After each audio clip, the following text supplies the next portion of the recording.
लगभग 100 साल पहले की बात है, जब धरती पर न मोटर गाड़ियां दौड़ा करती थीं, न बिजली की गूंज सुनाई देती थी, न मोबाइल की घंटियां बजती थीं। तब इंसान मिट्टी की सौंधी खुशबू में जीता था और उसके जीवन की गाड़ी बैलों के कंधों पर चलती थी। उस दौर का भारत गांवों का भारत था और उन्हीं में से एक गांव था सोनपुर। सोनपुर नाम ही अपने आप में सौंदर्य से भरा था। ये गांव हरियाली के बीच बसा था।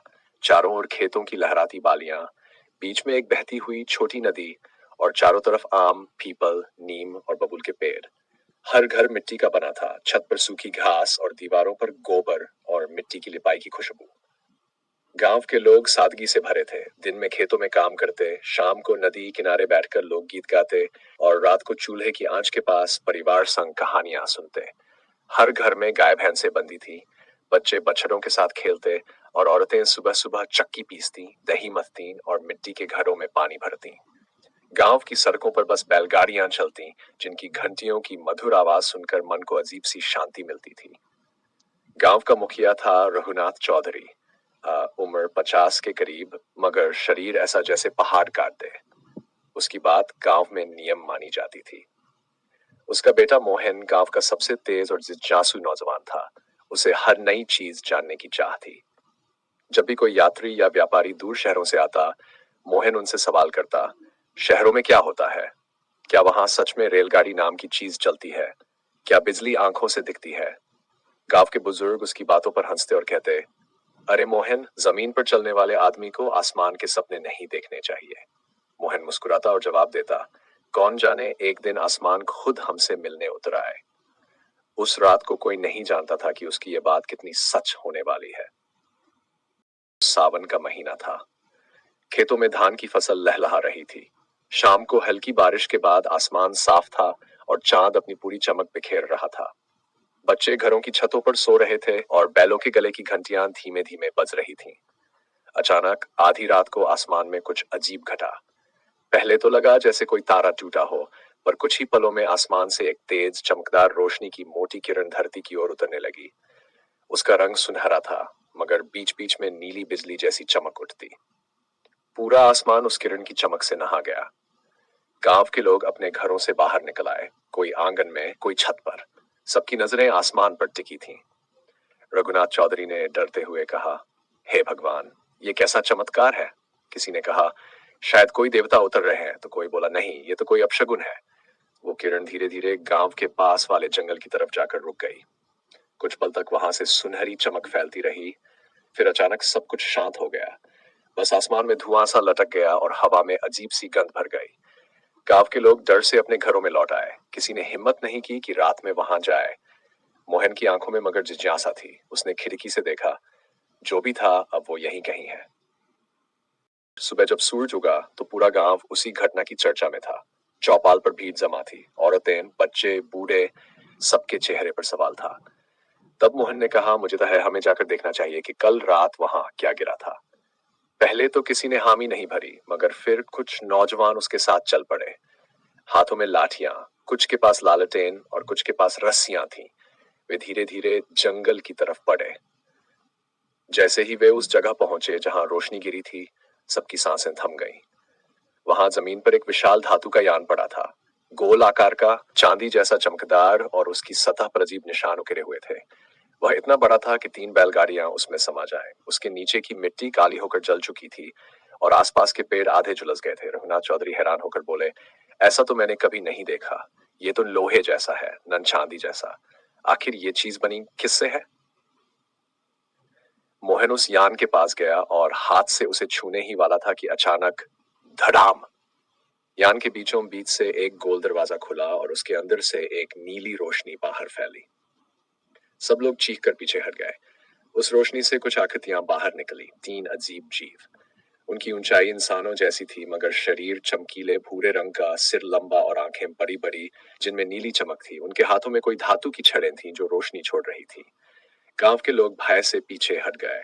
बच्चों और औरतों ने चीखते हुए दौड़ लगा दी। रघुनाथ ने कांपते हुए कहा, भगवान की कसम, ये तो इंसान नहीं है। उन जीवों में से एक आगे बढ़ा। उसने हवा में कुछ शब्द बोले, पर वो भाषा किसी ने नहीं समझी। शब्द मधुर थे, मगर अर्थ अज्ञात। गांव के लोग सन्न रह गए। तभी मोहन ने धीरे से कहा, शायद ये भी हमसे बात करना चाहते हैं। वो आगे बढ़ा और हाथ जोड़कर बोला, नमस्ते। वो अजनबी जीव कुछ पल उसे देखता रहा, फिर उसके सिर के पास से एक हल्की नीली किरण गुजरी। कुछ सेकंड बाद उसने कहा, नमस्ते। पूरा गांव दंग रह गया। वो अब गांव वालों की भाषा में बोल रहा था। उसने कहा, हम तुम्हारे मित्र हैं। हम बहुत दूर एल्मोर ग्रह से आए हैं। हमने तुम्हारे ग्रह की प्राचीनता और सादगी देखी। हम तुम्हारी सहायता करने आए हैं। हम तुम्हें ऐसी विधा सिखाएंगे जिससे तुम्हारा जीवन आसान हो जाएगा। आपका मतलब किस विधा से है? एलियन बोला, विज्ञान से, उस शक्ति से जो तुम्हें प्रकृति को समझने और नियंत्रित करने में मदद करेगी। तुम बिना बैलों के खेत जोत सकोगे, बिना की रोशनी पा सकोगे और दूर बैठे व्यक्ति से बात कर सकोगे। गांव वाले हैरान थे। रघुनाथ बोले, ये तो किसी जादू जैसा लगता है। एलियन मुस्कुराया, जादू नहीं, ज्ञान। अगले कुछ दिनों तक वो तीनों एलियन गांव में ही रहे। उन्होंने गांव के लोगों को कई बातें सिखाई। कैसे बिजली पैदा की जा सकती है, कैसे धातुओं से मशीनें बनाई जा सकती है, कैसे जल से ऊर्जा निकाली जा सकती है। मोहन उनके साथ दिन रात लगा रहता। वो मिट्टी और पत्थरों से छोटी छोटी युक्तियां बनाता। एलियंस ने उसे दिखाया कि आकाश में उड़ने वाले यान कैसे काम करते हैं। उन्होंने बच्चों को बताया कि सूरज से ऊर्जा ली जा सकती है। औरतों को सिखाया कि पानी को उबालकर कैसे शुद्ध किया जा सकता है। धीरे धीरे गांव वाले समझने लगे कि ये कोई छलावा नहीं, बल्कि सच्चा ज्ञान है। एलियंस ने कहा, हम तुम्हें बीज दे रहे हैं जो नई सोच के हैं। इनसे तुम अपने भविष्य का निर्माण करोगे। पर याद रखना, जब ये ज्ञान पूरी तरह से समझ जाओगे तब हमें लौटना होगा। मोहन बोला, क्या आप फिर कभी लौटेंगे? एलियन ने मुस्कुराते हुए कहा, जब तुम्हारे बनाए दीपक पूरे आसमान को रोशन करेंगे तब हम फिर आएंगे। विदाई की रात, 7वें दिन की रात को पूरा गांव जाग रहा था। एलियंस ने कहा कि वे अब लौटेंगे। जंगल के उसी स्थान पर फिर वही सुनहरी रोशनी फैली। यान धीरे धीरे ऊपर उठा और कुछ ही पलों में आसमान में गुम हो गया। गांव के लोग चुपचाप खड़े रहे। उन्हें लगा जैसे कोई सपना टूट गया हो। मोहन की आंखों में आंसू थे, मगर उसके भीतर अब एक नया जज्बा जल रहा था।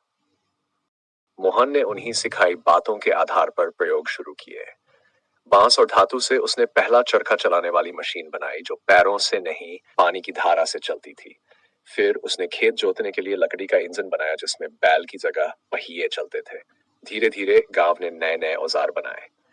कई सालों में सोनपुर का रूप बदल गया। अब वहां मिट्टी के घरों के साथ साथ ईंट के घर भी बनने लगे। जहां पहले दिए जलते थे, वहां अब मोहन द्वारा बनाई गई छोटी रोशनी की युक्तियां जलने लगी, जो उसने किसी विशेष खनिज और शीशे से बनाई थी। समय बीता और धीरे धीरे गांव ने पहली मोटर गाड़ी बनाई जो पानी और लकड़ी की भाप से चलती थी। लोग एक दूसरे से दूर रहकर भी बात करने लगे। मोहन ने एक ऐसी ध्वनि मशीन बनाई जिससे आवाज दूर तक सुनाई देती थी। लोगों ने उसका नाम रखा बोल्क, यानी आज का टेलीफोन का प्रारंभिक रूप। एक सदी बाद 100 साल बीत गए। अब सोनपुर गांव नहीं रहा, वो एक छोटा शहर बन गया था। बिजली, सड़कें, कारें, स्कूल, अस्पताल, सब कुछ वहां था। पर गांव के बुजुर्ग अब भी वो रात याद करते थे जब आसमान से रोशनी उतरी थी। हर साल गांव में एक उत्सव मनाया जाता था, रोशनी पर्व। लोग अपने घरों की छतों पर दीप जलाते और बच्चों को वह कहानी सुनाते। कभी यहाँ 3 तारों के मेहमान आए थे जिन्होंने हमें जीने का नया रास्ता दिखाया था। मोहन अब इस दुनिया में नहीं था, मगर उसकी मूर्ति गांव के बीच खड़ी थी। एक नौजवान हाथ में एक छोटी मशीन लिए आसमान की ओर देखता हुआ। उस रात जब रोशनी पर्व चल रहा था, अचानक आसमान में फिर एक हल्की सुनहरी चमक दिखी। लोगों ने ऊपर देखा, वही दिशा, वही हल्की किरण। कुछ देर तक सब सन्न रह गए और फिर आसमान से आती एक मधुर आवाज सुनाई दी, हम लौट आए हैं और देखा तुमने सच में आसमान को रोशन कर दिया। लोगों की आंखों में आंसू थे और दिल में गर्व। वो जानते थे विज्ञान कोई डर की चीज नहीं, बल्कि एक आशीर्वाद है जो जब सादगी और भलाई से जुड़ता है तो इंसान को सितारों तक पहुंचा देता है। तो दोस्तों, आपको हमारी कहानी कैसी लगी कमेंट सेक्शन में हमें ज़रूर बताइए। और साथ में अगर आपने हमारे चैनल को अभी तक सब्सक्राइब नहीं किया तो पहले सब्सक्राइब करें और फिर उसके बाद बेल आइकन का बटन ज़रूर दबाएं। Thank you.